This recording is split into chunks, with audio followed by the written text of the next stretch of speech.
नमस्कार विद्यार्थी मित्रांनो, आज आपण एका नवीन टॉपिक विषयी डिस्कशन करणार आहोत। या टॉपिक मध्ये आपण टॉर्क किंवा couple acting on a dipole placed in uniform magnetic field. आता इथं फिगर मध्ये आपल्याला काय दिसत आहे की ही जे रेड कलरच्या ज्या लाईन्स आहेत त्या रेड कलरच्या लाईन्स म्हणजे युनिफॉर्म इलेक्ट्रिक फील्ड आहे आणि या युनिफॉर्म इलेक्ट्रिक फील्ड मध्ये आपण हा एक डायपोल प्लेस केलेला आहे आणि आपल्याला माहिती आहे की डायपोलची जी लेंथ असते ती लेंथ किती असते 2a एवढी लेंथ असेल।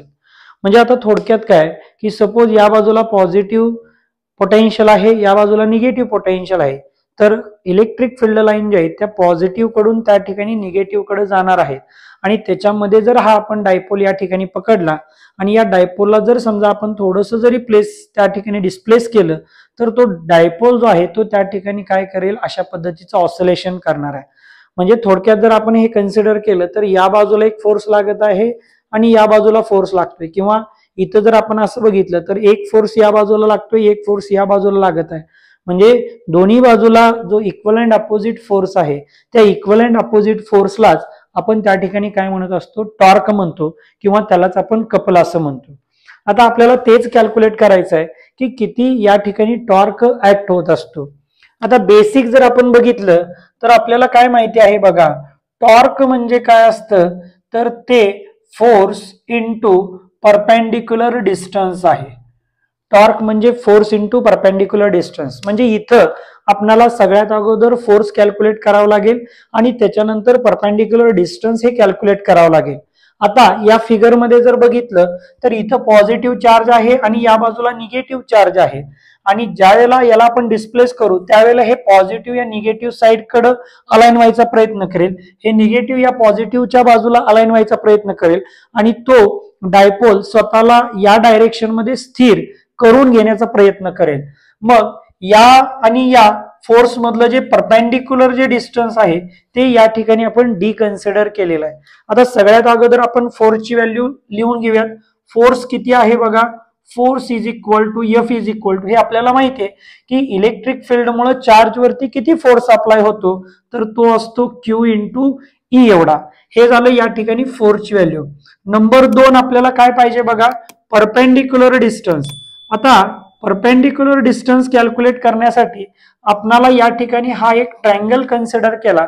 समजा त्या ट्रायंगलला मी असं नाव दिलं ए बी आणि सी। तर या एबीसी ट्रायंगल मध्ये हा अँगल थिटा आहे, हा जर अँगल असेल तर हा सुद्धा अँगल त्या ठिकाणी थिटाच असणार आहे आणि थिटाच्या समोरची बाजू आपल्याला पाहिजे, म्हणून आपण असं म्हणूया देअरफॉर कन्सिडर ट्रायंगल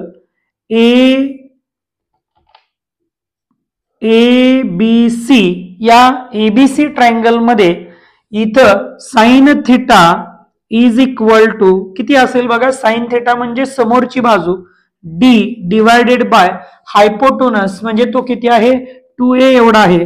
हायपोटेनस किती झाला डी अपॉन हा 2a, आपल्याला डी ची व्हॅल्यू पाहिजे, therefore d is equal to 2a sine theta. हा या ठिकाणी परपेंडिक्युलर डिस्टन्स आहे दोन फोर्स मधला।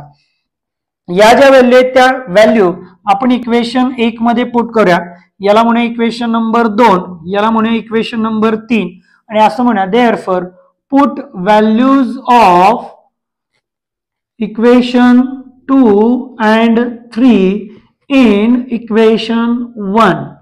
2 आणि 3 च्या व्हॅल्यू 1 च्या इक्वेशन मध्ये पुट केलं तर टॉर्क, ज्याला आपण त्या ठिकाणी टाउन रिप्रेझेंट करतो, फोर्स किती आहे बघा क्यू ई एवढा आहे। परपेंडिक्युलर डिस्टन्स किती आहे तर ते 2a साइन थिटा एवढं या ठिकाणी भेटत आहे। मग आता इथं थोडीशी आपण अरेंजमेंट करून घेऊया, क्यू आणि 2a ला एकत्र आणू, q into 2a into E into sine theta is equal to, आता q into 2a charge and distance, one of the charge and distance between that two charge, हे आपल्याला माहिती आहे काय असतं ते momentum P is equal to q into 2a। Moment म्हणजे electric dipole moment आहे तो, P is equal to q into 2a। ती व्हॅल्यू जर वरती पुट केली तर tau is equal to PE sine theta. म्हणजे ज्या वेळेला एखादा डायपोल आपण युनिफॉर्म इलेक्ट्रिक फील्ड मध्ये ठेवू त्यावेळेला त्याच्यावरती किती कपल ऍक्ट होत असेल, त्याच्यावरती किती टॉर्क ऍक्ट होत असेल, तर तो असेल पीई साइन थिटा. आता हा जो टॉर्क आहे हा त्या ठिकाणी काय आहे, वेक्टर आहे, आणि त्याच्यामुळे याला वेक्टरच्या फॉर्म मध्ये जर आपल्याला लिहायचं असेल तर tau is equal to p, हे सुद्धा वेक्टर आहे, साइन ट्रिग्नोमेट्री आलेली आहे, याचा अर्थ या ठिकाणी आपण प्रोडक्ट कुठला घेणार आहोत, क्रॉस प्रोडक्ट घेणार आहोत. म्हणजे टॉर्क इज इक्वल टू आपल्याला फॉर्म्युला किती भेटला, पीई साइन थिटा. तर अशाच नवनवीन व्हिडिओसाठी आमच्या चॅनलला लाईक करा, शेअर करा आणि सबस्क्राईब करायला विसरू नका. धन्यवाद.